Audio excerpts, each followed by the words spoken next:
The following is a presentation of the Belly Up Sports Media Network.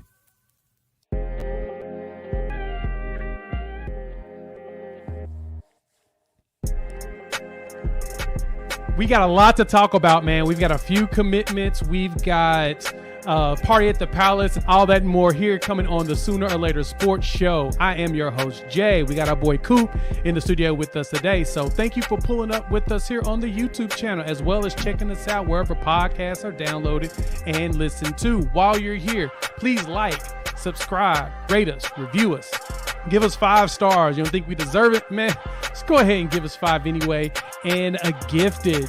So we're going to dive into the 3 commitments, not just 2, but 3 we've had over the last week since I've been out of town. We're going to dive into some Party at the Palace stuff because I'm kind of curious to who's going to be pulling up. And then we're going to wrap things up with a little bit of fun. We're going to talk about the college football all-name All-American team. So we're going to have fun with that one. I think you guys will definitely enjoy it. So let's dive right into it, shall we? Coop, what's going on, man? I just, I'm not swole or anything, but when we have the week that we have, we just gotta flex. You gotta flex because you know what? There is some skip flex. So here's a skip flex. Here's a BV flex right there. Let's go with the DeMarco Murray flex. And you got to get them all, right? Every single one of them. You got to get all of them in there because, boy, what a last, 2 weeks. And so let me start off with this. I've had a couple people jump in the comments asking your boy, hey, man, what's going on? Where you been? Why we haven't heard from you? Where'd you go on vacation? So I turned 40. I turned 40 on the 14th, so big 4-0 for your boy. Went on vacation, hit up Jamaica. As you can see, I'm tanned up beautifully because of it. And so we went from that, and I've been keeping an eye out to all the commitments that was coming, and so that's why I had videos ready. I had a couple people hit me up and be like, hey, make videos for these 4 people, in which the 4th one didn't come through yet. Make videos for these 4 people, put them bad boys, and get ready for them to go out. And so here we are. And so we've got to flex, like you said, Coop, on some big pickups. And I'm seeing y'all in the comments losing your minds already. Let's go ahead and say some shout outs real quick before we start. What's good, Drew? What up? Thank you for pulling up. Hank, you're right. Take a little time to, the week on the trail for our boy over there in the West Coast. It ain't been going the way they've been wanting to go. What up, Lemon Lime? Thank you for pulling up. Topher, you are right. Topher, you we got are it. Not done yet. Andrew's going to be better for recruiting. It's going to get even better. Yes, it is. And thank you, Eddie. I appreciate the love for your boy's birthday. But no, cool. Let's flex. Let's flex on him. First off, we had Jayden Jackson that pulled up, right? Jayden is the defensive lineman from IMG Academy, close friends with our boy David Stone. And we anticipated that he would pick Oklahoma, but I'm going to be honest. There was fear that we may not win his services. There was true nervousness about not winning his service. And I thought it was interesting that it was stated that we may not win his service, but now he went ahead and came to Oklahoma and picked over Texas. Coop, what you think about that? Well, I've given my thoughts on a couple of other podcasts, and I want to throw it out to you guys watching. I may not hit everybody, but Hank, guys like Topher, man, thanks for streaming because, man, it means a lot to us for you guys here. And obviously we want to be here every single Sunday night at 6 o'clock, and we got more coming down the line. But let's talk this, right? When you have defensive linemen, no matter what they are, and personally escorted on their visit by David Stone. I mean, that's all you need to hear right there. But then you've also got a guy who, when Wyatt Gilmore posted that power line graphic, I mean, with all the talk that was put around, this is a group, they've all been talking, they all want to show out. And that's 8 guys. And if it's the 8 guys that we all think they are, that's just something. I mean, like, the monumental defensive line haul that this could be, if you get 75%, like 6 out of the 8, that's still the best line we've ever seen. I mean, if you get 4, we still have one of the best defensive lines we've ever seen. So what we're doing here is you just got to hop in and you got to understand that, like, you start out with that defensive tackle, that guy in the middle who is going to let the guys on the outside do their business, let the linebackers flow. So plus, I mean, there was a little bit of Texas, little bit of horn tears that were happening because of that, because you know what, he was showing up in Austin anytime now to a lot of folks, but again, got to get the flex for Bates. Shout out to Bates on that, man, because y'all been questioning him, and we've been trying to tell y'all it takes time to build up what he's trying to do, get the players that he want to get. And this, honestly, this year, this is probably one of the best. I think defensive linemen dominate this class as far as top-rated players this year. This is the class that has the most I've seen probably in a bit, especially compared to last year. And so Bates is going after the top dogs, and he's going to start closing on a lot of them. And a lot of people are going to be like, oh, my bad. He was working more on 24 than he probably was on 23. I'm going to be keeping it completely honest. We're going into the SEC. So this class going there, it's going to be huge. And for the uninitiated, if you listen to the interview I did with Colin Kennedy over at 24/7, make sure you show some love to them as soon as Illustrated. They got their YouTube channel up. They just started their podcast. Go show them some love. They provide some awesome content, them as well as OU Insider. But, this class is the one class where you can take in as many kids as you want. There's no limit to how many you can sign this year. This is the last year. The NCAA provided this for 23 and 24 class, especially with the transfer portal and everything. They lifted the limit. So technically our limit is 85. So if we want to sign 85 kids, we technically could sign 85 kids if we wanted to, but of course we're not going to. We're not dumb. We need veterans going into the SEC, but we're going to have a big class. That's the goal, so that we can be as stacked as possible in preparation for the SEC. And so keep that in mind when you see who we're going after, how many we're going after, and what we're going to in these battles. And so Jayden Jackson signs 7/13. Great way to start my vacation was him basically signing on the line, showing his commitment, putting the graphic out there, right? Then we go through the week. The weekend we had, everybody was feeling good, feeling themselves, and all the conversation started about Taylor Tatum. And then right in between there, we had the 4-star wide receiver, Zion Ragins, decide that he's going to go and put out his commitment. 5'9", 175 wide receiver out of Georgia is headed to Oklahoma. And so many people were nervous about him because of him being in the state of Georgia and, of course, the Bulldogs being there, wondering if they could yank him out from underneath our sleeves.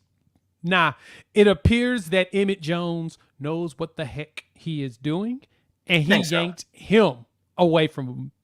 Coop, how'd you feel about that pull, man? That was probably one of my favorite ones outside of course, the big boy.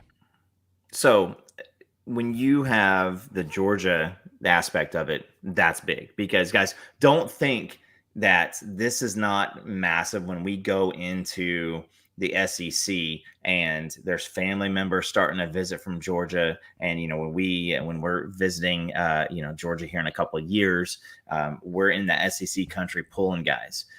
This guy paired with a couple of other cats that we've got in here already. This is about speed. There is one play, and I brought this up a little bit, but there's one play where they have a slot receiver and he runs a fake sweep back towards, hits the running back, stutter steps, goes right back out. They do a fake swing pass to him. Ragins runs a post and nobody's there. All he has to do is get the ball there. Now, we all love DG, but I see Jackson Arnold throwing that pass, it blows my mind. We're going to have some speed on the field, and this guy is damn near Olympic speed. So you go into Georgia, you get a fast guy. And you know what? I'm not going to say that this is a payback for Anthony Evans last year, but I'm not going to not say it. But this is one that a lot of folks wanted. This is one that a lot of folks wanted. And again, it's speed out of Georgia.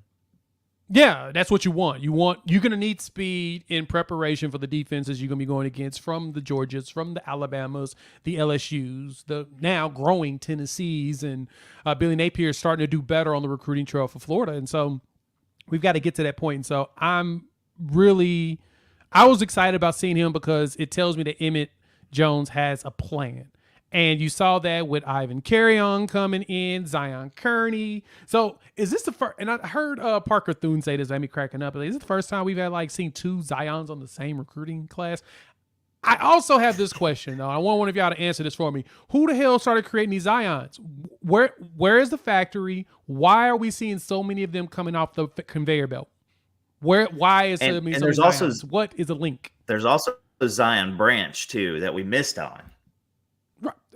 Where are they coming from? I'm trying to figure out where are these Zions coming from. I'm seeing them everywhere. I think I've seen 8 of them in this recruiting class alone, and there's probably a lot more. It cracks me up just how names come down the Mom line. and Daddy's I'm trying to think of a famous Matrix. person.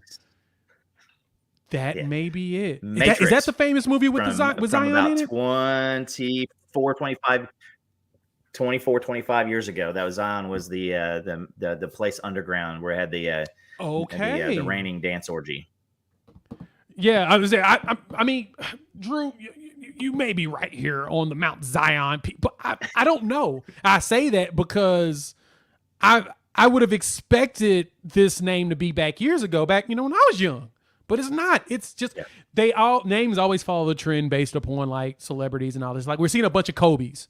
Kobe's are everywhere because of Kobe. You're starting to see some LeBrons. I saw a couple LeBrons recently. That's really weird.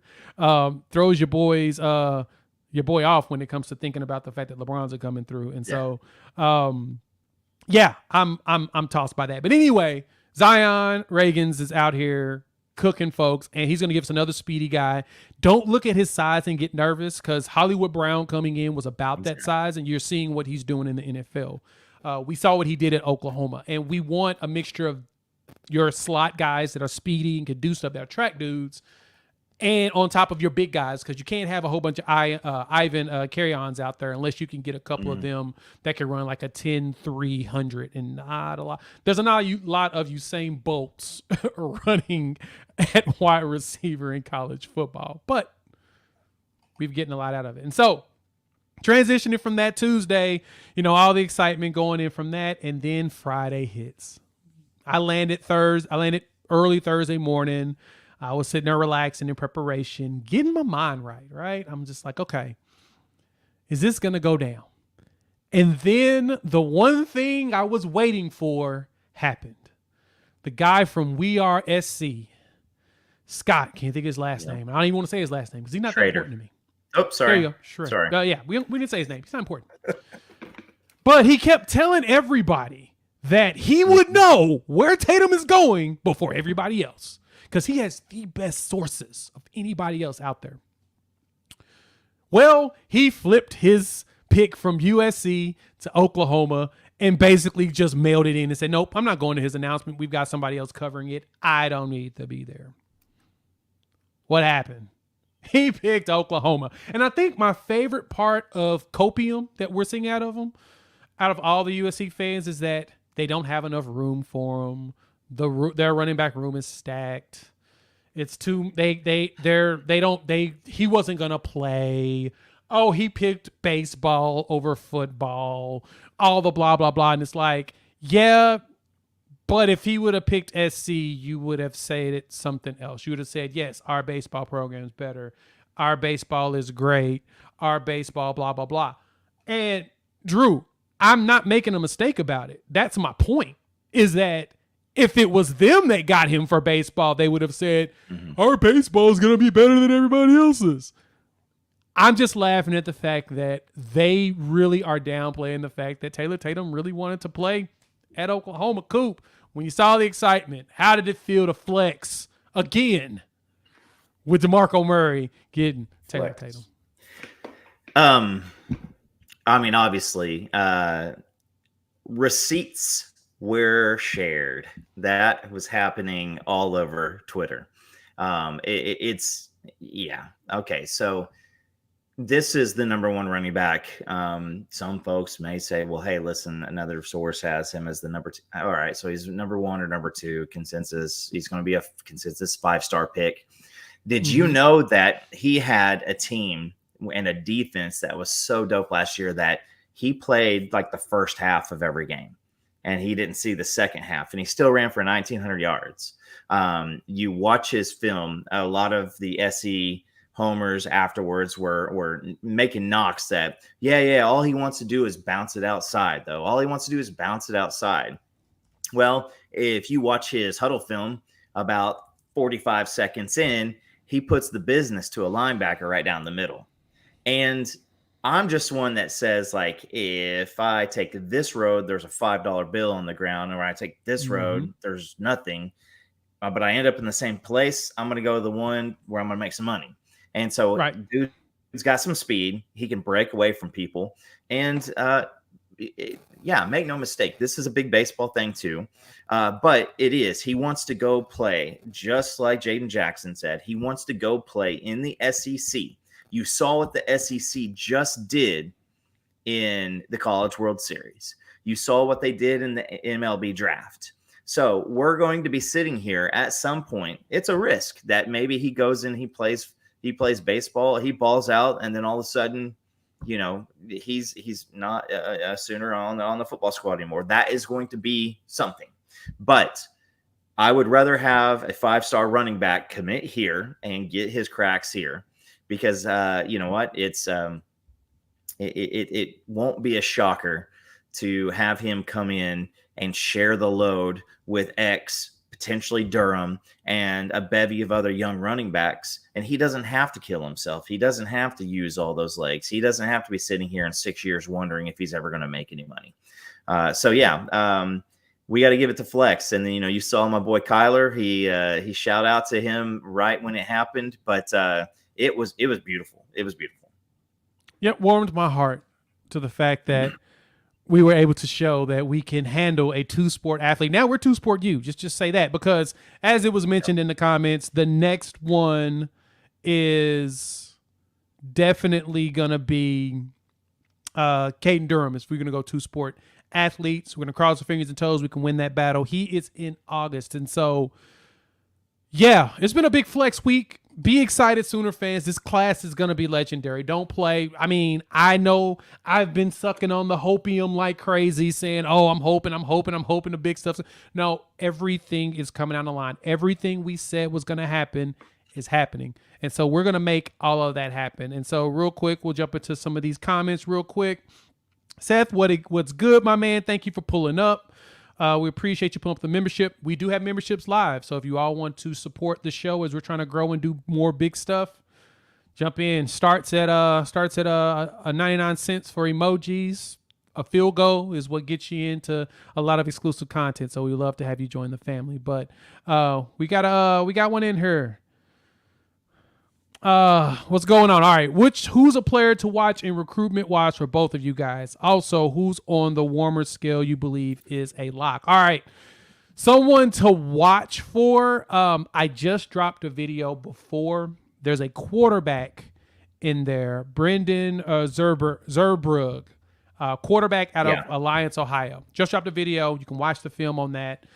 We're looking at bringing 2 quarterbacks into this class. We have to. And as I mentioned before, because you can bring in as many players you want to as recruits, it's smart to get your depth at a young quarterback, someone that you can develop and keep long term. You can redshirt him and keep him for a while. He's one to keep an eye out on that I think it's going to be huge. He was committed to Northwestern. All the stuff happened with Pat Fitzgerald. He's now out. He's still committed, but he got an offer from us about 5 days ago.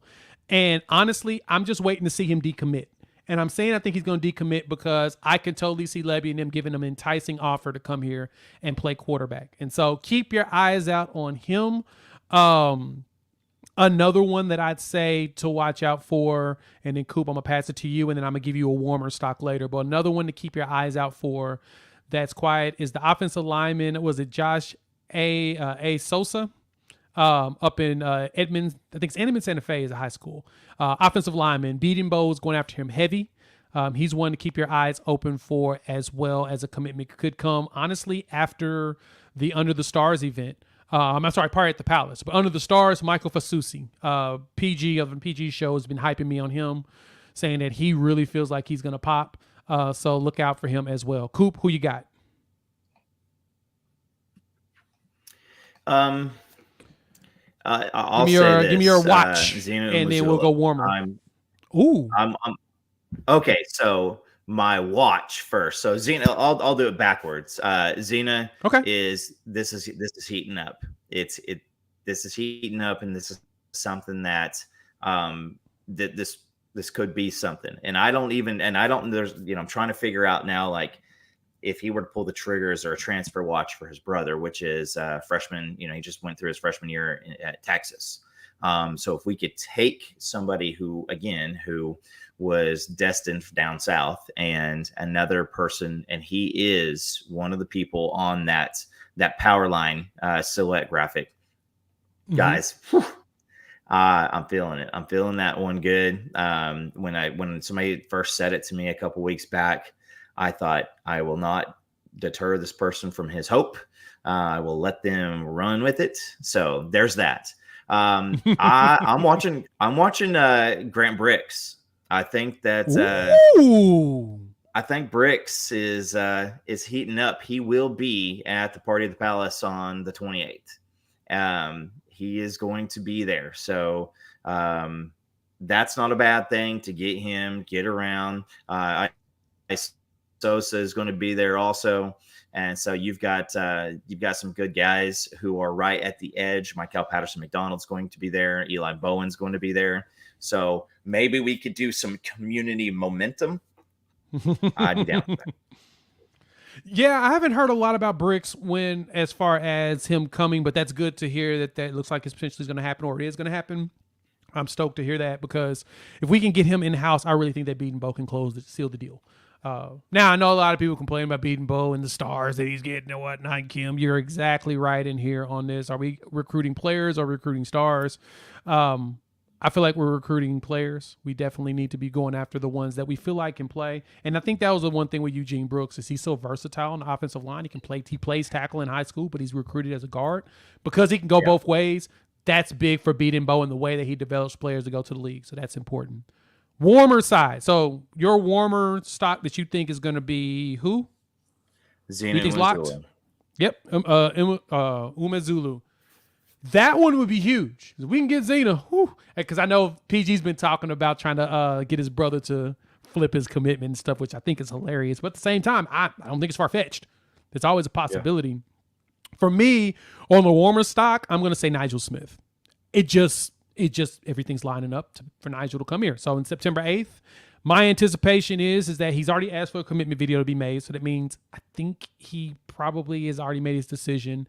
I do think he's going to come to the good guys. So he'll be added to that line with Jayden Jackson, with Wyatt Gilmore.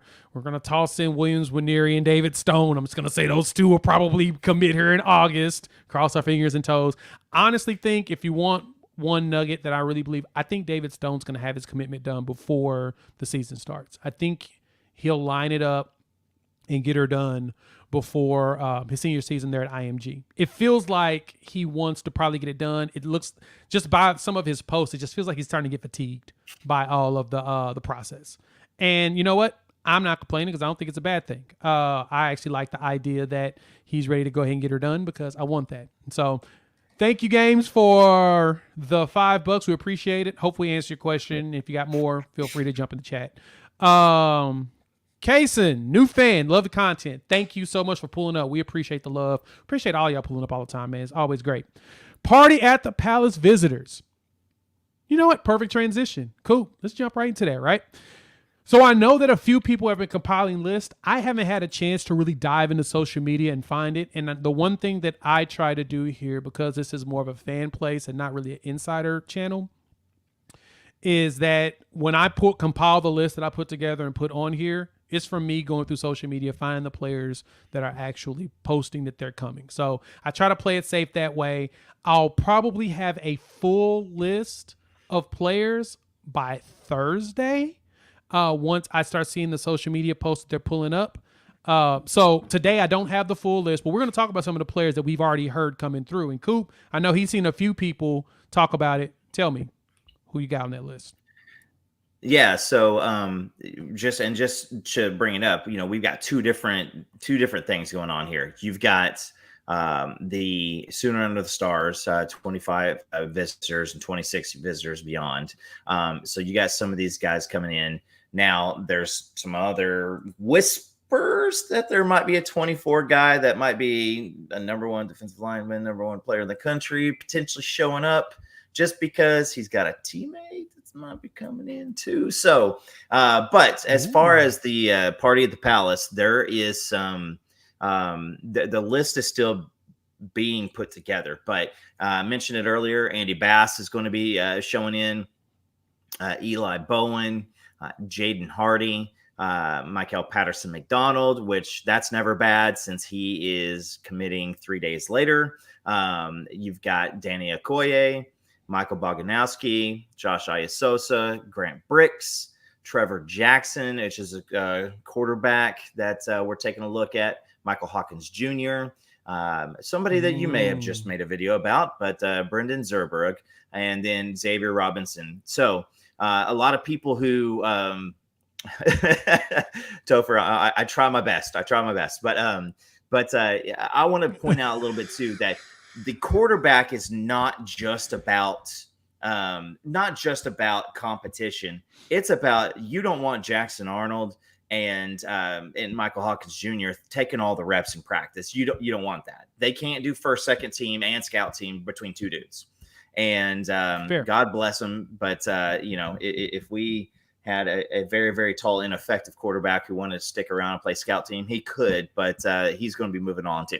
So we need more guys out there because it just is what it is. And so we still got a while before Sperry makes it. So I like it, but there are some offensive linemen coming in with the quarterbacks, and then a couple of guys who are just around the corner as far as commit watch. And so expect it, and then expect that list to grow over the next 3 or 4 days. It's going to get big. So yeah, that's some of the stuff I'm heard. I'm wondering if Stoney's going to show up. I know that he had to go back to IMG on the 20th, which was on, what was that, Thursday, for him to go start training or whatnot for school. I had heard and read somewhere as a rumor that he was going to try to come back for the party at the Palace, of course, because that's a massive recruiting weekend. That's when you start to see kids actually commit. We saw some commitments last year. So that's the big hoorah before the senior season start. I'm anticipating that we should see maybe 1 to 2 commitments on there. I was actually on PG show earlier this week, and we talked about it. And honestly, I set it the over under at 2.5. I think we'll get 2 commitments, but I would not be shocked at 3 to 4 coming out of the weekend of players saying, you know what, let me lock this bad boy down before my senior season and get her going. And so, the visitor list is going to be long. I'll drop a video. I'll probably get Coop to jump on with me. We'll probably put something together Wednesday night to have something go out Thursday of who we have confirmed, especially, like I said, by social media post and just information I get from some folks. We'll have it out. You can look at the list. We'll talk through some of the players even more. So be excited on that. So while you all are here, hit that like button. If you're new to the channel, subscribe. Please join the family. Coop, what you got? So I also say this is keep a couple things in mind. There are a couple of high-end guys, and when you're watching commitments happen, if somebody has committed, I'm trying to think of the last guy that we didn't. We didn't get Casey Poe, but we kind of knew that. But beyond Casey Poe, I can't remember a guy that committed here recently. Let's go with the past 2 months that we weren't in on. And so you're not seeing these guys that we expect committing anywhere else. So this should be parts because that's things are happening, right? So, but we do have Don McKinley is going to be making his way in the next week and a half to LSU. I don't think that LSU is completely out of it, but I don't think that they're considered a leader. Okoye is going to be making an Alabama trip. Nigel Smith is making an A&M trip. Winery is doing an Oregon trip. Boganowski will go see K-State and Kansas again. Bricks, K-State, Nebraska, and then Durham, LSU, potentially an A&M. I don't think that any of these things mean anything. And that's not the homer in me coming out. Like if I did, again, when you have LSU involved, when you have Oregon or A&M involved, you're always worried about that. But we've said it here for 18 months. There's a culture. The soul program leaves a mark. I say it again. That soul program leaves a mark. You know what my favorite part about the Jayden Jackson commitment was? Did I tell you this? No. Who made the announcement? Jayden or somebody else? Nope. His mom. His mom. Bro, we got dudes, no disrespect to our boy up at Kansas, walk around with chains, with iPhones, playing their highlights and stuff. That was a huge moment. And that wasn't like his mom was like, you better give me that commitment hat. It wasn't any of that. Like the guys that we're going after there's some character coming to Norman. And this team is going after it. And again, so I just say people want to be a part of that. They want to be a part of that accountability. They don't want to be worried about, one of their teammates popping off a 140 and a 55 in a Ferrari or anything like that. So not like that would happen anywhere specific, but just understand this. Just understand this. Like there are some visits that are still going to be going. Trust in that soul mission, trust in this staff. So box done. and rightfully so. That's a good soapbox because no, you're right. The character is the big thing, and that's the one thing I think a lot of us are seeing and appreciating about what BV and staff is doing is that they're getting the most stand-up dudes they possibly can. It ain't that easy to win championships with a whole bunch of stand-up dudes, but you can cheat the system and make it happen. I promise you that. And so I think that is like the entire goal of this staff is we're going to show everybody that we can do it with the right type of dudes, the right type of players, the ones that you really want to represent your organization. So excited about that. But thanks y'all for pulling up, man. If y'all haven't already, hit that like button. I think we have 61 viewers, 32 likes. Hit that like button. Share also. Why? Because sharing is caring. If you listen to the audio version, rate, review. Give us 5 stars. You think we deserve it, so give us 5 anyway and gift it. And so coming up, we got commitment watches, right? And I've been doing some digging on a few players, and I actually have a list. I'm going to pull up here. Give me a second because I needed to do one thing. And we're gonna add a list of actual dates that we have. I'm gonna give a shout out to my guy Cal Davis over on Twitter. He did a phenomenal job of putting together an entire literal list of all the upcoming commitments to keep your eyes out for. And so got this bad boy going. Let me go ahead and load it real quick to the presenters. And I want you guys to understand that these are tentatives that we know, but at the same time, there is potential that these could actually come through right now. And so hold a second. Before we do that, Gaines, biggest coin flip prospect, most exciting recruiting battle going on currently. Let me answer this question before I throw in the actual graphic. And also, Games, thank you for joining the membership. We appreciate you pulling up to the channel and being a member with us. Also, I'm building a Discord community so we can all get in Discord and talk and yell at each other all the time. I'm finalizing stuff now. I'll have a link coming out soon. We'll drop a post in the community section this week, so you can hit the link, come in. It's a free join, and then we'll also have sections for those that are members to the YouTube channel. You can get in and get some additional exclusive content. And so biggest coin flip prospect I'm gonna say is Dominic McKinley,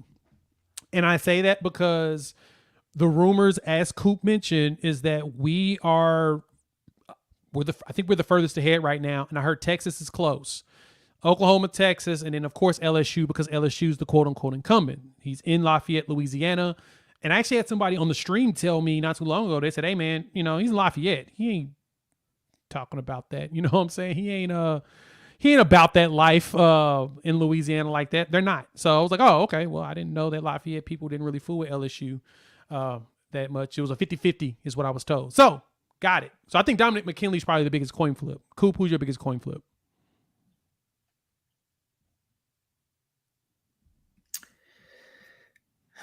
I know it's a tough one, right? I also think that, I mean, that it is what it is. Maybe Braden Platt. That's still one that we've got some capabilities. I think Oregon is a huge play. He's a big linebacker. Topher brings up Boganowski. Again, it's I think, and I'm just going to be honest with this, and I'm going to say this out loud, and it's going to punch a couple people like a jumping into an iced pond. But you can't just be a guy and try to show up in that defensive back room anymore. You got to bring something. You got to bring something on that defensive back, whether it is the corner or the safety position. We got so many guys and so much talent right now. So, if Boganowski decides that, he wants to go linebacker, I think that's probably the safer route. But if you look at that area too, we also have some freaks there. Somebody earlier asked about Makari Vickers. Dude's name is Seatbelts. He's going to get rotation. We're getting rotation not because in capability and incompetence this year. We're going to get it because there's too many guys on the field that are on the sidelines that need to come out and show. There's a lot of guys doing that between Josiah Wagner, who is an absolute bulldog. And then you still have guys like Jaden Rowe, Robert Spears Jennings. So I would say back to the original question, not the existing lineup that we got going on, but I want to see Platt because I think that he is a linebacker. But again, I'll mention this, and I could be dead wrong, but Peyton Pierce, if we start showing out on the field, watch out for some flip. Ooh, really? You think that conversation isn't over? I don't think it's over. And you know what it's like up there. You know what it's like up there in that Michigan and Ohio State area. Ohio State's probably going to lose to Michigan a third time this year. And those seats get hot faster than a lot of other places, and especially when you're losing to Michigan if you're Ohio State and vice versa. So you start having some rumors of hot seat action. Peyton was a big Brent Venables guy. If this defense comes in and is, sub 45, I don't think those questions are over. Yeah, that's true. That's a good point. And I'm wondering how, of course, there's the Ryan Day stuff that's going on right now. Even though Leonidas is the recruiter for him, he's really good at it. And so, yeah, that could be a possible flip if we can do some stuff. And so, as far as exciting recruitment battle going on currently is the Winery one. It keeps changing. It literally keeps changing. Every other day I'm looking, it's changed. Georgia had first Tennessee was trying to impose their will in. Now looks like they're non-existent. Georgia got 2 visits out of them within like a month span. And I haven't heard a thing from Georgia since. Now it's Missouri.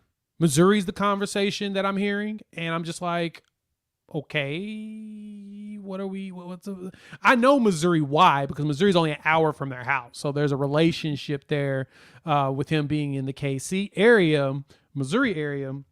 It makes sense for him to consider that, but yeah, Missouri now. So his is probably the most exciting because nobody really knows what's going to happen. Nobody knows if it's really going to work out, and so I think that was probably the most exciting one to me. Coop, I'll pass that back to you, and then I'm gonna bring up the upcoming the upcoming list of dates that we should watch out for. Yeah, I don't. The Missouri thing, that's just. I mean, I think that he owes that to himself being from that area. I think again, I think that one of these defensive linemen that aren't in our commitment list already have already committed. I think that they're wrapping things up. I think that certain things, getting, checking on the boxes. But Missouri does have a good history of putting defensive linemen in the NFL, and they can talk about that. But if that open conversation comes in about Missouri, I just, if you're Brent Venables and Todd Bates and everybody, you're just like, I mean, this team's had trouble right now, and now like two teams that they kind of walked away from are coming in. Both of them are trending. So I mean, as far as the coin flip, I don't know, but I feel very confident about Winery. So maybe go Okoye. I still think that he could go somewhere else. I don't know if you saw that picture of him, and it says back at the lab, and it's him and his teammates. It literally looked like if a bunch of us went and hung out with like Aaron Donald. Like he just one of these things is not like the other. Bless their hearts. But I think Okoye. I think that he wanted to stretch his legs a little bit.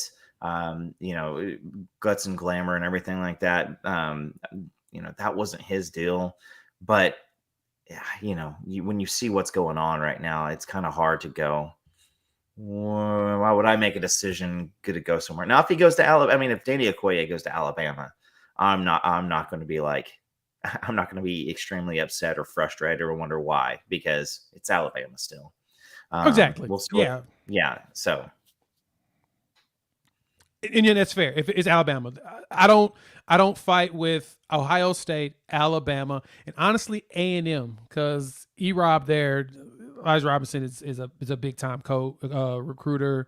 You got the Godfather Larry Johnson. There's a lot. You can't battle with those three schools when it comes to going defensive linemen. They're just really good at it, and they get their guys drafted.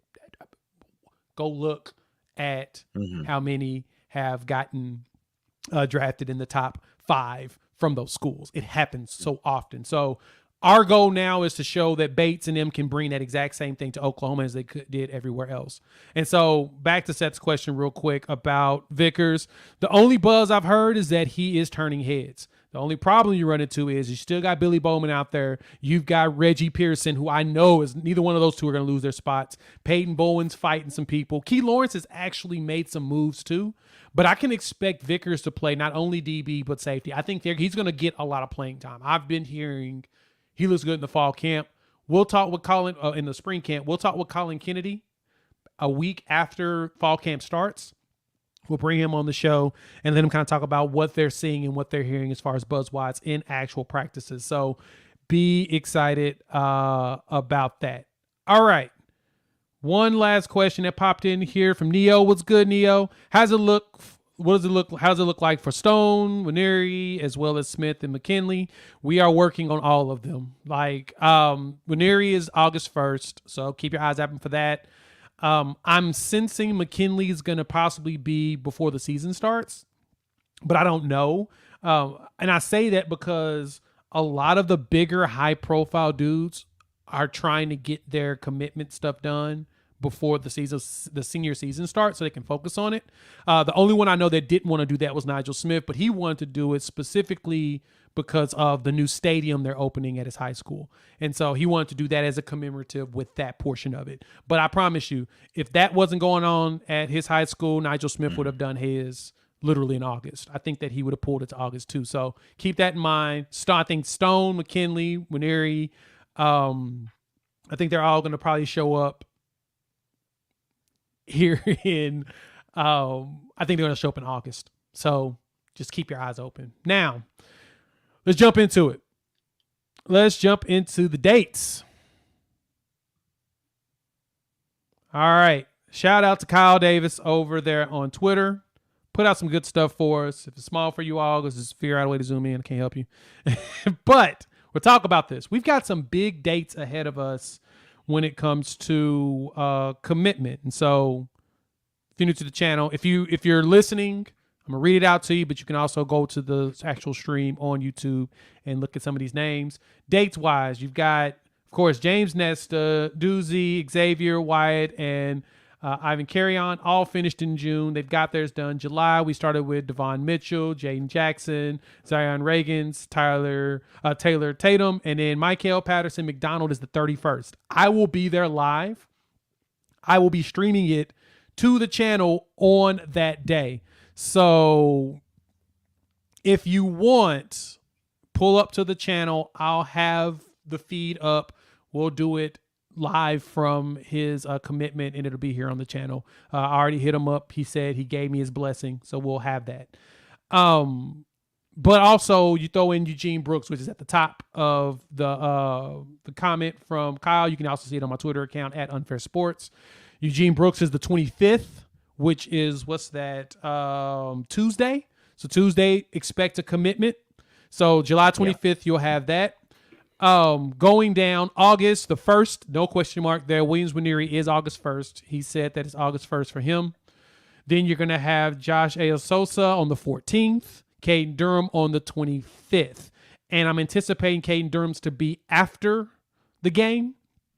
And so he's probably going to go out there, rush for 200 yards, and then drop his commitment to Boomer Sooner. Regardless, we'll be tuned in on if he does it before the game or after. All I know is he's probably going to show out, and so I'm going to be excited about that. And then you wrap up September with Braden Pratt, the linebacker out of Oregon, 4-star, and then Nigel Smith, the defensive lineman from Texas also. And I'm hearing good traction with Platt. I'm just hoping that we can win and we can get him here to the good guys. Coop, what you think? Well, again, I see a lot of names on here, and I know that earlier today USC lost out on another one of their boys. It's the linebacker, and he committed to. They call him KVA because it's Kingston Viliamu Asa, and I just remember seeing one of the message board pieces, and it says the only one I feel comfortable about is him. And oops. So anyway, not that it's kids don't take pleasure in other people's misery. But that being said, these decisions, these things are hard. I think Stone just a few minutes ago tweeted out that, he never realized how hard this decision was going to be. Just a few minutes ago, I have a couple people sending this over to me, and people are hopping in there and, saying, hey, have a good time. I don't know what this is like. I wasn't a 4 or 5 star. There's no chance that when I was playing baseball that I was going to get drafted anywhere that was going to mean anything. But Right. These decisions, these guys want to go out and they want to get into they want to get into this program. They want to commit somewhere. And this is like dating. Each other are seeing, the OU and the recruits are seeing the best of each other. We've got Michael Patterson McDonald. You've got Jayden Jackson. That should tell you everything you need to know about Stone. You've got stuff from Wyatt Gilmore saying that, we are all going to do this together. I saw the comment earlier in the chat that, Jayden Jackson said, we're committing to Oklahoma. And so there's good stuff coming down the pike here. And I think that, if by the September 8th, we wrap up Nigel, I got to think that Stone's in by that time. When Aaron is in, then our eyes are on McKinley. And I think that a lot of these guys like Stone they know that a lot of people, they just expect it to be OU. And so I just, I wish somehow that these guys could really be assured that they get their moment and that it's something big. And it's not like, yeah, Stone, you committed to OU. It's also hot outside. We understand. So Right. I would say that everybody just hop in, when he commits, hop in and just be like, we're excited to see you here. This is awesome. Celebrate him. Act like it's the spring game last year, to where it meant just showing our players, how Sooner Nation gets behind him and celebrates him. Not like, yeah, that's right, we all knew he was coming here. So, but guys, this next year we're going to see a wide receiver and offensive lineman pool, maybe a similar linebacker pool that we're seeing this year with this defensive line pool. And it's going to be a yearly thing that we have 4 and 5 star defensive linemen, offensive linemen, receivers, linebackers. And when we show out, I mean, this is what we're doing after a 6 and 7 season. Match that with NIL and an 11-1, 10-2 type of a season, and going to the SEC. This is the first class that's going to be there, and it's no longer imagine one of the years that you're going to be here. You could play in the SEC. No. These guys are going to be the first ones in the SEC. Yeah, and Kim, thank you for pointing this out. Coop, you're spot on with it. People are saying this is going to be amazing. It's going to be probably the greatest class to come through Oklahoma ever. And me personally, I'm uber excited about the fact that all of these players are recruiting with each other. They're recruiting other players to come play with them. Everybody is keyed in on wanting to be in the same class with each other. And because of that, this is going to be the anchor class to what Brent Venables does for years to come. This is the class, is the game changer. This is the one that is going to have the most players that we're going to be looking back on and saying, dude, class is unreal. This is an unreal class that we have. So yeah, be prepared for that. Jimmy, how much will the defense be improved this year? So Reggie Pearson came on here and said top 2. He said that they can be a top 5 defense. That's what he said. That's what Reggie Pearson said. I'm going to repeat that. Reggie Pearson said a top 5 defense. I'm going to say top 20. And because it's a top 20 defense, that means that we probably are going to be fighting for a playoff spot. That's conference championship.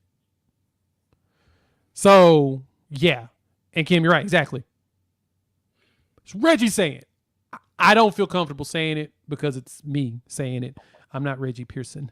I'm not out there on the defense with them every day, knowing everything that's going on. I feel more comfortable staying safe, playing it safe, and saying top 20 is mine. Reggie says top 5, but he's thinking top 2. I'm going to say top 20. I think I'm comfortable with saying that because it'll be a complete 180 from what we had last year. So be excited, especially with our schedule. There's no excuse not to be honest. I'm going to just put it that way too when you look at the schedule as well. Coop, what do you think about defense-wise? Where do you think we land as far as improvement goes?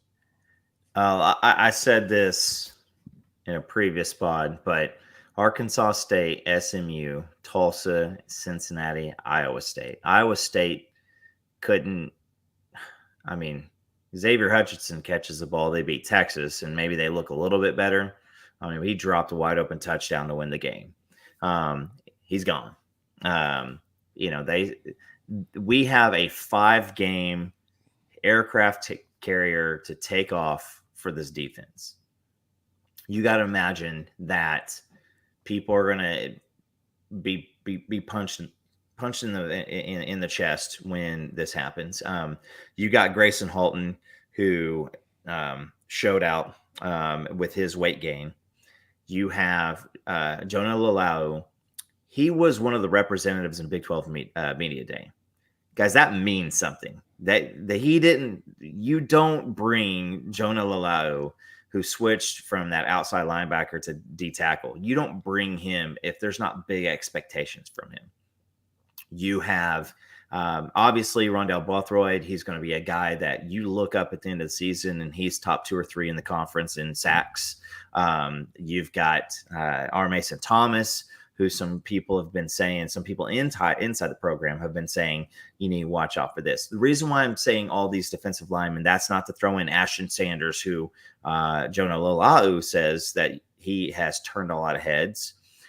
You still have Ethan Downs, who wants to not be a forgotten friend. When that defensive line does just, if they hold their own or anything better than that, we see something special start happening. Yeah. We don't have offenses in the Big 12 that on our schedule that are scary. There's not one. There's Texas. Again, Texas and expectations are like oil and water.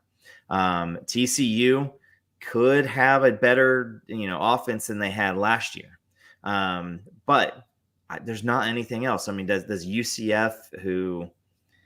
John Reese Plumlee, I mean, bless his heart. I mean, he is Bo Nix light. And if you know how I feel about Bo Nix, then that ain't saying much. And, Daniels at Kansas is going to be good. But, guys, I'll say that. And Kellen Gilliam, Jimmy, 100% there too. This is expectation time, guys. And that doesn't throw in, that doesn't. I mean, there's just so many. We have what Brent Venables said multiple times at Big 12 Media Days is competitive depth. What does that mean? It means that we can switch a person out, and it is not like, oh, God, hurry up and get XYZ back in the game because this is terrible. We will probably see lackluster statistics from individuals because this team defense is going to be stellar. I mean, I'm saying a top 20 defense shouldn't be anything that we get surprised about. Now, what does that mean going into the next year? Guys, this is a cupcake schedule. And if we can't have a vastly improved, and I'm saying this, maybe the Sellers 45, if we can't have a vastly improved defense against this schedule this year, maybe that's a wholesale flip on the defensive line with these young kids. Yeah. And so biggest factor in the D improvement, another good question, is going to be the defensive line. Adding Dejon Terry, adding Phil Paya, and then the growth we've had on the defensive line. I mean, the size, all the growth, PJ Adebayo, the freshman, bringing in Ashton Champ-Sanders. Having all of these players come in, that's, to me, is the biggest improvement on the defensive line that we're seeing. Also, the other thing is that another year in the system is huge. Yeah. And this is why another year in the system is huge is last year, everybody was learning both on the offensive side as well as the defensive side together, right? They were both trying to figure out everything. Nobody knew anything. And everybody was learning. Well, this year, all of the vets are teaching the young players and the new players together. So it's learning as a cohesive unit instead of us being stressed out because nobody knew exactly what they were doing. Keeping it a buck, it was told by a few players that, no one knew really what they were doing. And they were trying to figure out because BV's defense is complex. Yes, Ted Roof was basically calling plays, but this is the Brent Venables defense.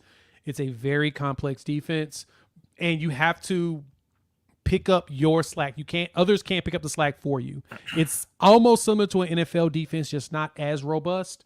You still have to pick up and be able to handle your own. And that is something that we've saw and we've been hearing coming out of training camp is players know what they're supposed to be doing. So adding the new personnel, the year in the system, and then development. Schmitty has got them dudes huge. 1 year of lifting weights with Schmitty. Game changer. Yeah. So that's, to me, is the big deal. And Kim says that players helping players. Brent made a comment that Danny could not run a team, could not run a practice last year. No idea what was going on. And you heard it. And it's been brought up several times where Danny says, Brent freaked out because I was like 2 inches, too far to the left. I mean, it's not that big a deal. Now, here you go. Don't get it twisted. Danny's going to be the starting linebacker. He is going to have Kobe McKenzie right behind him. And then you're going to have a Kip Lewis and Jared Kanek. Those guys, that's going to be 4 guys. Then you bring in some of these freshmen that are coming in and already looking and making plays. I mean, we have elevated the defensive recruiting. You expect to see that. We don't bring in Dason McCullough. You don't, Harrington. If he does give us solid stuff this year, that is just, right now our defensive backfield is the strength of the team. Yeah. And if our defensive line can set the edge and can hold up in the middle and let the linebackers get from always having dudes all over them, we can do a lot. But the speed that Kanak has, it's a different type of speed. Maybe, he was compared to Teddy Lehman, but we haven't had a guy that fast back there in quite a while. Yeah, that's the biggest difference maker, is having dudes that can make up for each other. I put it like this. In saying that, I kind of misspoke a little bit a minute ago. It's not that the defense is complex. You can't really make up for each other. It's hard to make up for other people when you don't even know what you're doing. Yeah. So let me say it that way. It was more of a, now that we have veterans that know where to be and how to be there, what the timing is supposed to look like, they can make up for each other. Because that's what Stutzman was doing. That's why he had over 100 and some. He was second in the Big 12 in tackles, is because he was just cleaning up stuff that kept going past that wasn't supposed to happen. And so now, knowing where to be, it'll be a lot easier to cover each other's butt. And a lot of the personnel, like a Reggie Pearson, has a very high football IQ, and he played in a Rex Ryan style defense at Wisconsin that is very complex too, just like it is with BV. They'll be able to really help each other get to the right spots. Jaren Cannon won't be running to the wrong spot at full speed because he knows where to be at now. As BV mentioned when the season first started, he said that Jaren's never played really linebacker. He doesn't know what to do. Now he knows what to do. And so he doesn't have to be the jack of all trades, but he's going to be kind of like that as that Mike spot or potential will, depending on which way they put him. He knows where to be, and he can be there real good. And then your cheetahs are going to be stupid good with McCullough and Harrington. They're going to be switching in and out. I've heard Harrington's probably going to be jumping in and out like crazy, so keep your eyes out on that one. And lastly, this is a very good point on this one, Hank, with Stone. Stone's letting everybody else do their thing. We know that he's the biggest one. And if I'm going to be honest with my feelings and optimism with him, I'm about 98% that he's going to be a Sooner. I leave 2% just because there can be a curveball thrown in there, and there's no certainties in life. But I'll say this. I think that he does want to let everybody else have their moment. He's still recruiting other people to Oklahoma,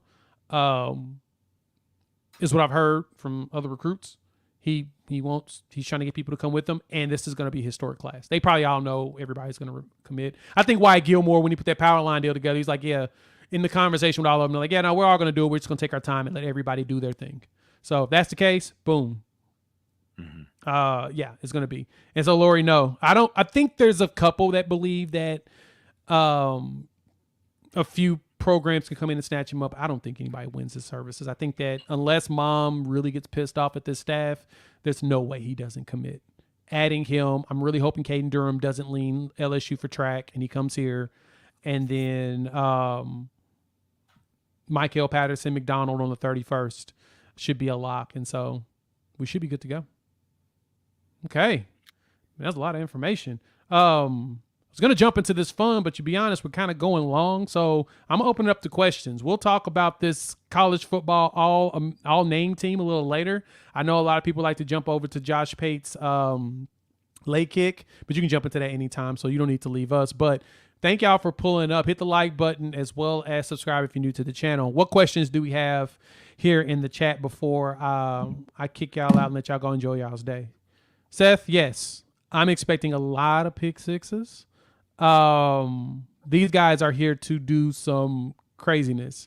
Oh man, Games, thank you again. Another $5. We appreciate the love here. All right, do we believe the guys that BV is bringing in on defensive line are going to resemble players like Eric Stryker in his past? Ooh, I mean, I think better.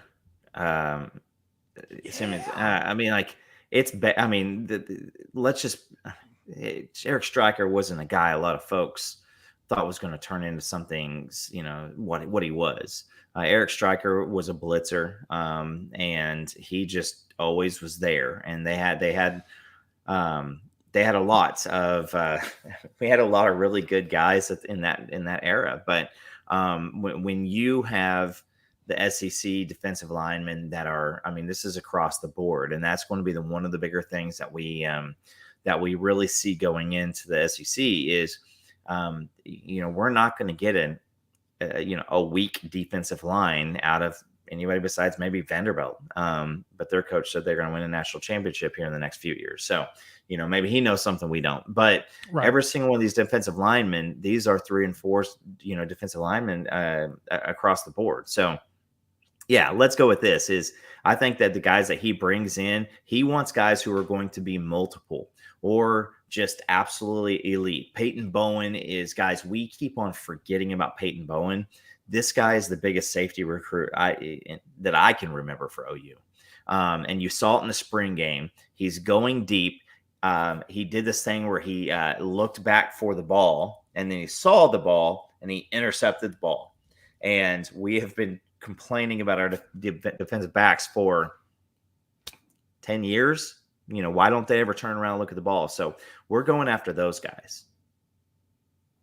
Yeah. And so linebacker wise, when you ask about striker, hitter, Lewis Carter.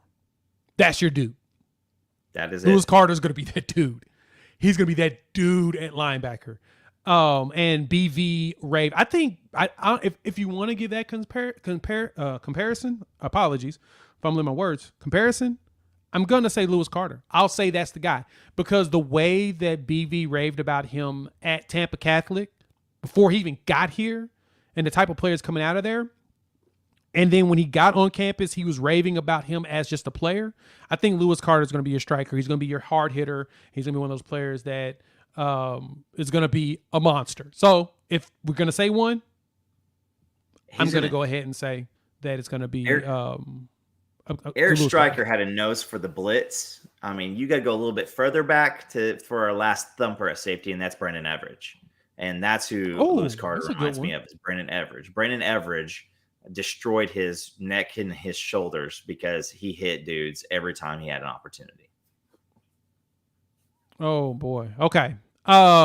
Neo asked this one about the physicality on offensive side. Yes. So we all know in the past, the Grinch defense setup was, they gave space. They weren't very physical, not a lot of man-to-man. We're going to see a lot more of that. In my anticipation is we're going to be a lot more physical. We're going to try to muscle people at the line. I think the trenches are going to be stronger because of having Schmitty in comparison to what we had with Wiley back in the day. So, yes, we're going to be a force on third down. Now, I'm going to warn you. I'm going to warn you now, Neo, and I'm going to warn all Sooner fans right now. Listen to your boy. We're going to be hella physical on third downs. We're going to give up some big plays on third down, too. So prepare yourself for that. As long as you don't lose your mind at the fact that we're attempting to muscle. Some offensive coordinators are still smart enough to know how to get lucky on some plays. We're going to give up a couple here or there, but I don't think we give up very many. I think we still do have a top 20 yards per game defense.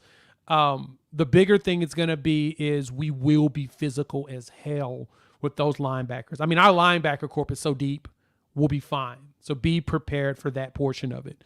I just want to warn everybody because I know a lot of people will be mad when stuff happens.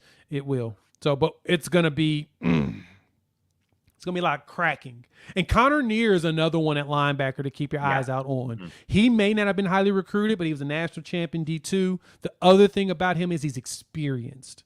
His experience in playing linebacker at the collegiate level was going to pay dividends with the young players, especially if you rotate him in with Stutzman and everybody else. Because, I mean, Kobe McKenzie is going to get a lot of game, too. He's already huge. You're going to get that... I wonder if Case and Kalmus will be big enough to actually go play linebacker too. Rocky Kalmus's boy. He's coming here as a PWO. I'm curious if he's going to be sizey enough to go out there and play linebacker. He might be lifting himself to get to that point. So keep an eye out for Lil Kalmus on that. That's funny that Hank is the one that got kicked out of the late kick because of arguing with Texas fans. Hank, I salute you, my brother. That is dope. That is hilarious stuff that you got banned. The Lord's work for fighting with Texas fans, because I mean that's the tradition of Sooner fans is to fight with them. Are we still going after Jay Sean Ross? Rumor has it that's a no-go, my boy. I've heard that he is not in a take. I don't know why. I'm waiting for some news to come out as to why, but I've heard that he's not a take. I heard it was a couple of other teams had similar sentiment, and that's where I'll leave it. How many days till kickoff? 41? Was it 41? I missed. I'm not gonna lie. A lot of stuff with the kids here this weekend, and a lot of yard work, and so my Twitter game's been down. I did make a couple of bets where I get to change some Texas fans' profile pictures. So me and shout out Monty Cisco throwing some bets at folks. That is hilarious. Yep, 10 hours ago, Oklahoma versus the World posted 41 days until OU football. I knew it. Yes. I had to go jump on Twitter and figure it out because I really did forget. 41 days, and the play he did was Rocky Calmus's 41-yard interception return for a touchdown, and the 63-14 win over Texas in 2000. Yeah, if Texas fans throw 49-0 at you, tell them, that's cool. Enjoy your win. That's great. But did you know that Texas has never scored 50 points on an Oklahoma team in history? How many times has OU done it? 7 times we have scored over 50 points on Texas. So just remember that. If they argue with you, be like, man, that's awesome. What sucks is that you still couldn't get 50 points against us. But we've dropped over 50 burgers on you numerous times. So, yeah. We'll definitely throw that in their face like crazy. Let's see. I see one that I want to. Brooks is committing on the 25th. Go ahead. There you go. Neo, is it possible for the defense to have more than one cheetah and make offense? Yeah. So Neo, this is one of the things that's what I meant by like there's so many multiple guys. Dason McCullough was doing 7-on-7s as a free safety, a 6'5" free safety. Sophomore and junior year in a lot of these 7-on-7s. And so the other safety was just told like, hey, you can go do whatever you want because see that cat back there, that looks like Adam Sandler's, football movie or the prison one. I always forget the name of it, but you can throw so many of these guys out there because with a guy like, Makari Vickers, a Peyton Bowen, a Gentry Williams, Woody, Pearson. You've got so many guys that can do so many different things. And so Dason McCullough, don't be crazy to think that like he is going to be like 12, 15 sack guy. He is a legit cheetah. He is somebody who is going to, you don't know if he is going to be covering a slot or if he is going to be blitzing off the edge or if he's going to spy the quarterback. Same thing with Justin Harrington. The longest yard. Yes, thanks, Neo. But, they get that one dude who's like headbutting you see a 6'5" dude at 250 coming off the edge. Are you going to run a slant towards that cat? Drake not Stoops at all. I don't. Drake Stoops is thinking his lucky stars that he ain't running up against Dason McCullough. So I think that we can have a lot of multiple position guys, and what do you want to call it, small ball or what? But a lot of that is determined once again on that defensive line. Yeah, no, I agree. Like and I looked it up real quick just to see. Kason Kalmus is playing DB for us. So little Rocky Kalmus will be a DB on this squad, and be prepared when he goes out there and makes a name for himself just like his pops did. So I'm not going to be surprised at the achievement he has. Taylor Heim was another one that I know that BV was raving about at Media Days. I think he's 6'5" as well. 6'5", 240. Yeah, already. So,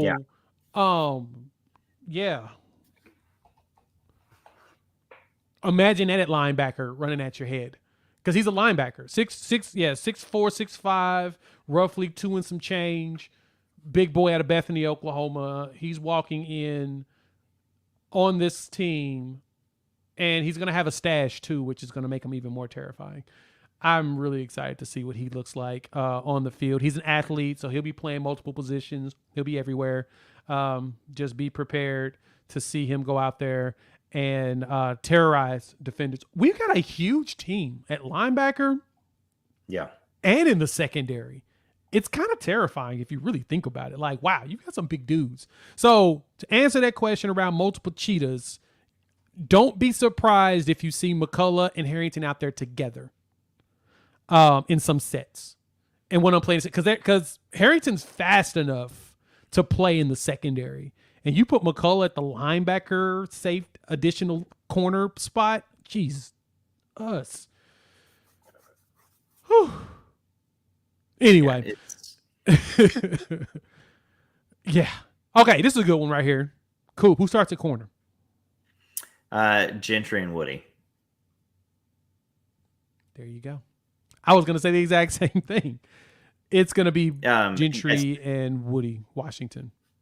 Yeah, since Gentry's issue, where he had the heat exhaustion, he has just been absolutely everywhere. Now, again, I know that we all have PTSD. We don't have a Pat Fields out there. We don't have a Bookie out there. We don't have these guys to where you're wondering, like, Justin Broyles. None of those cats are there. Brent said it at the end of the year. We lost experience, but I think we got better as a team. We got better athleticism. Okay, so you have a lot of opportunity from that position. And when you see a guy like Makari Vickers roll out in the second quarter, or a guy like Josiah Wagner run out there, Kendall Dolby, another big one. Kenny Walker, still 6'2", 200-pound transfer from last year. Jayden Rowe, who still has yet to see it. He's just 6'3", 210. So just 6'3", 210. Nothing to see here. Nothing to see here. Robert Spears-Jennings. Robert Spears-Jennings. Robert Spears-Jennings and Peyton Bowen are guys who can do a couple of different things. They can line up and show safety or play defensive back. It's not, guys. Again, I'm so excited about this secondary, and we're all going to be twitchy, but we legitimately have linebackers back too deep at every position that are solid guys, competitive depth. There's a reason why Brent Venables made that comment 33 different times. And then you throw out what we potentially have right now with the defensive line getting better. Again, it's still let's see it to believe it type of a thing, but there's a lot of reason why there's a lot of optimism in this defense. Yep. And to answer your question, Hank, Kendall Dolby is your only guy at about 5'10". So under 5'10", nobody. But Kendall Dolby is your shortest. He is 5'10", and Reggie Pearson said that he's a thumper. Kenai Walker is 6'2". I mean, good God. We don't talk about Jacoby Johnson out of Mustang. If you watch the Under Armour game, he was probably he made a ton of plays out in that game, and that is backyard football. Yep. And keep this in mind with Jacoby. I sense, as we continue to go on, I appreciate y'all sticking with us. We got 70 in. Make sure y'all hitting that like button while we're still chopping it up, because this is actually some good conversation. Jacoby Johnson is a pure athlete, as in he can play DB, lockdown DB, safety, and run routes like a wide receiver. If there's a prediction I have of a player that's going to be seen on a lot of different spots, I think Jacoby's going to end up playing wide receiver long term. But I think he'll be like DJ Graham. He's going to play both defense and offense, and he's going to end up finishing at the offensive side of the ball. Dude is a monster, and we're going to get a lot out of him. Yeah.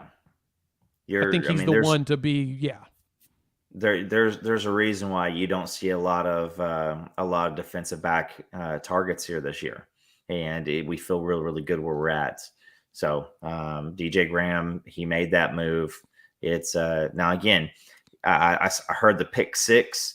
CJ Colden was really the big interception guy last year.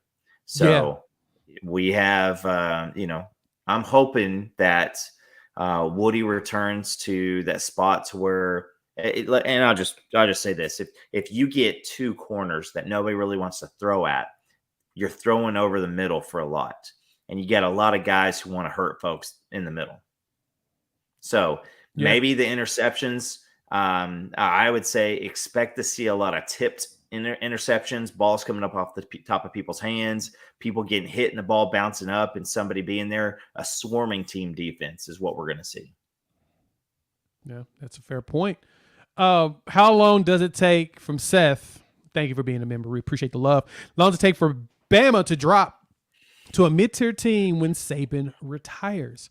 Man, that's tough. I think my question is going to be who succeeds Saban. If it ends up being Dabo Swinney, they do not move.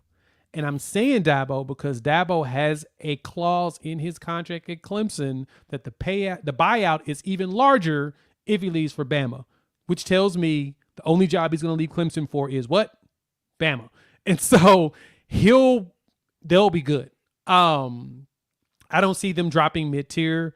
I think that it's going to be a lot tougher for them long term if Saban's gone because, just the ability to recruit by the name of Nick Saban. It's going to be hard for them to be able to replicate with anybody else. But I will say that if it ends up being Dabo, they will continue to be consistent as far as play goes. Not as many national championships, but they'll maintain 10-win seasons. That's my thought when it comes to the Saban piece. There was a good question in here, my boy Games. Do you think the offensive side is good as long as DG stays healthy? Next offensive commit you see. Twofold. One, yes, the offense will be just fine. DG has the offense locked down as far as running it. Now his receivers have to be good at it too. And now he can actually teach them. Any adjustments that Levy made before he got there and he had to learn it on the fly too made things a little difficult. Now he's been ingrained in it. I know he studies hard. Now he can get his receivers on the same page. And majority of receivers were here last year. Only person you have to teach really is Andrell Anthony. Mm-hmm. Then you're good. I think that our offense is going to be light years ahead. And honestly, I said this to a group chat with some buddies. I'm predicting 4,000 yards passing and like 500 yards rushing from DG. I think he's going to run the ball more because there's a safety net behind him of players that actually knows the offense coming in. We don't have to be concerned about if he gets hurt. I think if he gets hurt, you can play General Booty this year or you can throw in Jackson Arnold. And I think there's probably packages for Jackson Arnold to play now so that he gets his reps. I'm sensing they're going to make sure that he plays no more than 4 games to keep his red shirt if they decide to have him red shirt so they can play him an additional 4 years total. But I don't think Jackson Arnold lasts that long. So to me, you go ahead and play him. You get him his reps because I think he lasts 2 years of starting, maybe 3. That dude's going to the pros. What you think? And next commitment is going to be Eugene Brooks, the offensive lineman out of Sierra Canyon, California. That's going to be next offensive commitment. Cool. Yeah, I'll go with that. The offensive lineman's not the sexy pick, and I keep on forgetting the NFL Academy offensive lineman. You're going to have to do it while I answer the question. I always forget his name because there's just too many to think of. I started moving to 2025 a little bit here the past couple weeks, but Caden Durham is probably the next sexy pick. For people who want to really see that. I don't see us taking another. I don't think see us taking another wide receiver. I think the Terry Bussey train has moved on, unless A&M falls apart. I would say that true. Anybody that we're on right now from a skill position set, we're definitely not going to be taking another running back. Although we did get Kewan Jones future cast in for his son. How old does that make you all feel? Caden Jones? Yeah, I should feel old. Caden Jones? He's Jesus. 26, so he's still two more years away. But Caden Jones, I ran track against his daddy, and he beat me. But I say this is, I think the offense looks good. I think that Jackson Arnold has packages that he comes in for. I think that if the game is something like 28-17 early in the third quarter, our defense is looking solid, or 28-10 or something like that, I think you see a Jackson Arnold come in. We're not waiting to the fourth quarter. We're not waiting to 48-10 and a blowout going on. If you don't remember what a blowout is, that's what we did to Nebraska. It's been a while, so just rekindled those memories. But yeah, 100%. I think that he comes in. I think that everybody knows the elephant in the room that the Spencer Rattler, Caleb Williams saying, but the difference is Spencer Rattler had issues in the locker room. DG owns the locker room. He is the captain. People love Dylan Gabriel. He has done this right. I think from the offensive standpoint, we're going to see it's going to be a 57, 55% run. You're going to see a lot of that. I really think that with the speed that we have, we're going to see the slant coming back in. We're going to see wide receivers blocking their asses off for each other. And you're going to see a lot of backfields where you have Sawchuk and Barnes. And if you have not seen a recent picture of Javonte Barnes, dude is swole. He could not run for a little bit, and he was working on his body. And so you're going to see some of that Joe Mixon, Samaje Perine backfield situation happening, and Stogner up there too. So I do think that the offense looks better. I do think that the game management portions are going to be better. But here's another thing: we may not see. The only thing I say about that 4,000-yard thing, we may not see that because I think that we're playing with a lot of short fields with this defense improvement. That's a good point. You might be right. We may not get a lot of big plays if this defense does what we think it's going to be. And Lori, that's a very fair critique. I don't think he's going to overthrow people. I think the timing will be on a lot better this year in comparison to the past. I agree with Phil Steele. I think that Dylan Gabriel, Jalil Farouk's going to be the best one QB wide receiver combo this season. I think there's going to be a lot of connections. I think that we'll leverage his speed, his ability in open field to do things, and we'll give Jalil Farouk the Peter Ward treatment and let him just go at it. I think he's going to be that special this season. This is his year. At his size and speed and stature, he can be our next CeeDee Lamb. Let's put it like that. I'm sold on Jalil Farouk, and I think that we'll get that from him. Connor, thanks for pulling up. I know, it's okay being late. You can go back to the beginning of the video and watch everything, and we'll make sure to answer this question. But offensive line will look like, offensive line is probably going to be better this year. More experienced, more prepared for this setup. Walter Rouse is a monster at tackle. Him and Tyler Guyton together, probably the best bookends in the country, period. Argue with whoever you want to on that one. Talking to Colin Kennedy on that, that's the first thing he says. Like, dude, Rouse, Guyton, and after what Guyton did to Jared Verse and his ability to move and shift between those nose tackles and those edges, man, yeah, we're fine. Offensive line is going to be stupid good. Shout out to Bill Beatonbow for getting the players that he knew was going to work. And then Troy Everett's going to be one to keep your eyes out for. I expect him to take a spot and start this year. Period. Andrew Rame, something needs to happen. He needs to have the season that with expectation. And if he does, I think that we see this. I think with the interior line with Savion, Fat Sunshine, McCabe Matower, Caleb Schaefer, and Troy Everett, you're going to have yourself some. Apparently, you've never heard that one. But, I have not, and that's hilarious. Yeah. So, but again, Sexton should be healthy. Now getting into game shape is a big piece. But yeah, Rame, this is his first time that he's actually gone through the strength and conditioning program. He was the wrist brace guy for the first 2 years of his career.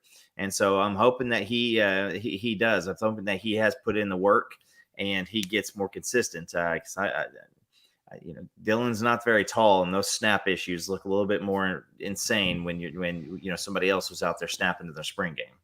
Yep, that's true. Yeah, I wasn't prepared for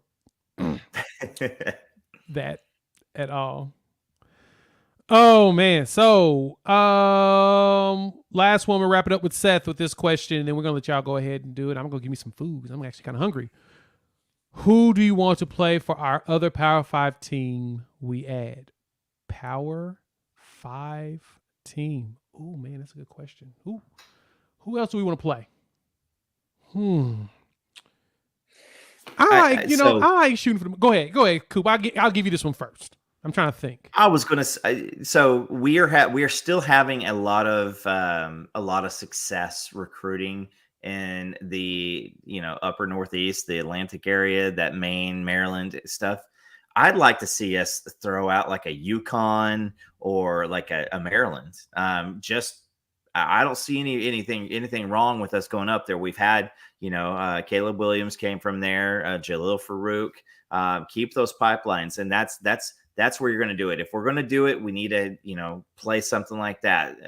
Whether it's a home and home, I'm not scared of going and playing UConn if they still have a football team by that time.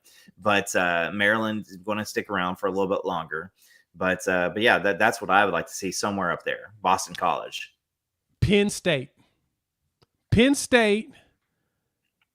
Boston College would be fun.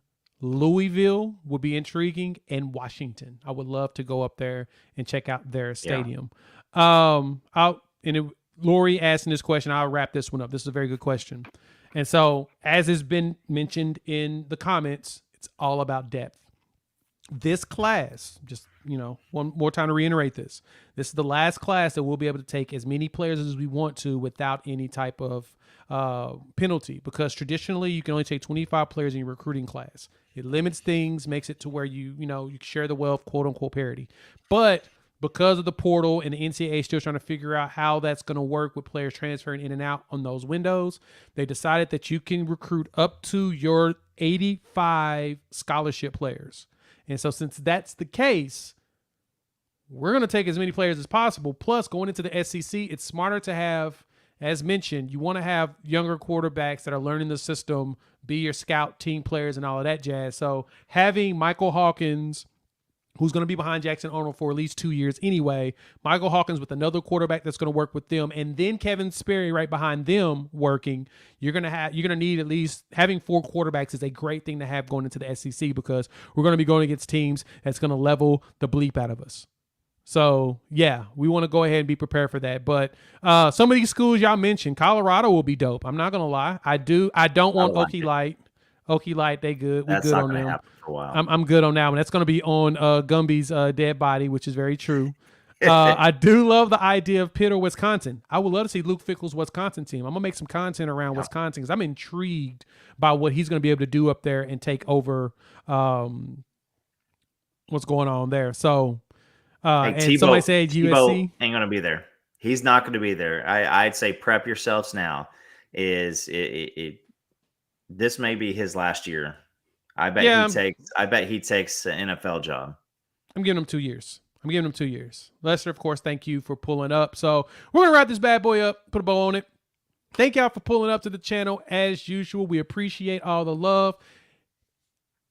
You made it this far. Hit that like button if you haven't already. If you are new to the channel, go ahead and subscribe. Memberships are available. There's a join button on the videos. Hit join and support the family. We'd love to have you. And besides that, flex on social media with us. Go ahead and share this on social media. Hit that flex button. If you're listening to us, rate us, review us, give us 5 stars. You don't think we deserve it? Just give us 5 anyway and gift it. And with that, we will chop it up with all of you. I mean, there's some YouTube videos popping up in front of us when you rewatch it. So we'll have that there, and join us later. We'll chop it up soon. Peace.